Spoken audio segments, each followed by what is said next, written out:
जानबूझकर नहीं किया। दरअसल तो जब दिव्या मैडम प्रसाद बना रही थी तो वो साथ ही साथ अपने बाबू साहब से भी बात कर रही थी। उनका ध्यान नहीं गया और हलवा पूरी तरह से जल गया।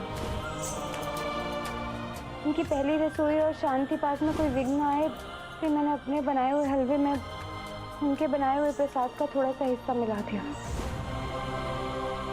हम जानते हैं तुमने ये सब जानबूझकर नहीं किया, और तुमने जो कुछ भी किया उसके पीछे की वजह भी समझ सकते हैं।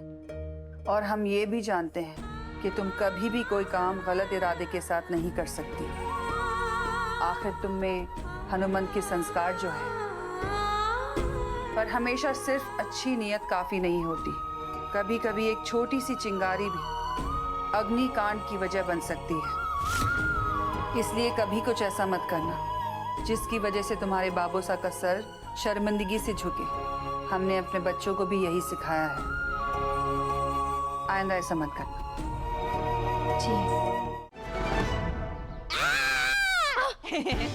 बुआ भतीजे में बहुत खुसफुस हो गए हैं। मारे को सारी खबर है, और अब तुम्हारे पास थारे प्यारी भतीजी की सीक्रेट का सबूत भी है। यो देख, यो चिट्ठी देव ने अपने प्यारी वसुधा ने बड़े प्यार से लिखी है ना? पढ़नी है? क्यों? प्यारी बुआ की प्यारी भतीजी ने ना पढ़वाया? अरे चल हट, मारे को क्या करिश्मा समझ रखा है? अगर यो ओरिजिनल सबूत मैंने थारे को दिया और तूने फाड़ वाड़ दिया तो? अच्छा ठीक है, अगर थारी मर्जी है ना तो मैं पढ़ ही देती हूँ। भाभी साहब के सामने भी तो पढ़ना है, यही से प्रैक्टिस कर लेती हूँ। वसु, तुम शायद जानती नहीं, पर तुम मेरी जिंदगी का एक अटूट हिस्सा बन चुकी हो। आगे की लिखा है, हमारे नए रिश्ते की शुरुआत के लिए बस एक छोटा सा तोहफा। तोहफा? अरे वाह! इन दोनों के बीच कौन सा नया रिश्ता जुड़ा है? हाँ? अरे तुम तो बुआ हो ना, थारे को तो सब पता होएगा, है ना? क्या घुटर घुचल रहा है नौकरानी और मौली के बीच? बताओ। थारी इस चुप्पी का मतलब यो है कि थारी दाढ़ी में भी तिनका है, हैं? मारे को सब अच्छे से पता है कि इस नौकरानी के प्लानिंग में थारा भी पूरा पूरा हाथ और आशीर्वाद है ना?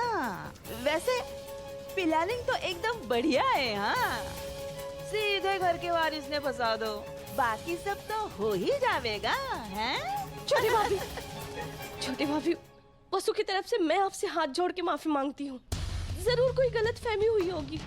वसु बहुत अच्छी लड़की है, उसके बारे में ऐसी बातें मत फैलाइए प्लीज। थारी भतीजी कितनी अच्छी और बुरी है ना, इसका फैसला भाभी साहब कर लेगी। भाभी साहब के लाडले बेटे देव ने ये जो प्रेम पत्र लिखा है वो तो भाभी साहब पहचान ही लेगी, है ना? छोटी भाभी प्लीज ऐसा मत कीजिए। अरे कमाल है ना सावित्री, नौकरानी ने भाभी साहब के लाडले बेटे को ही फंसा लिया। मॉम ने तुम्हें सब कुछ बता दिया है ना? हाँ। चौहान ने मेरे साथ बहुत गलत किया है। अब मैं उनसे उनकी रातों की नींद और दिन का चैन छीनूंगी। सब कुछ होगा।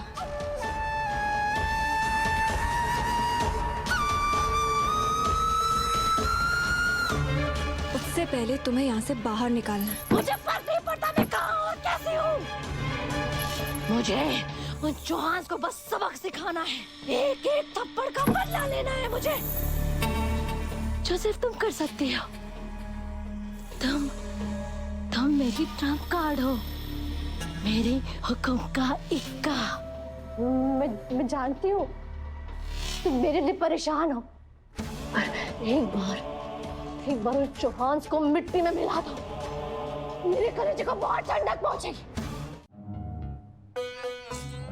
वो जब बचपन में हमारे को ऐसे ठसका लगता था ना, तुम्हारी अम्मा यही बोल के मेरा ठसका ठीक कर देती थी।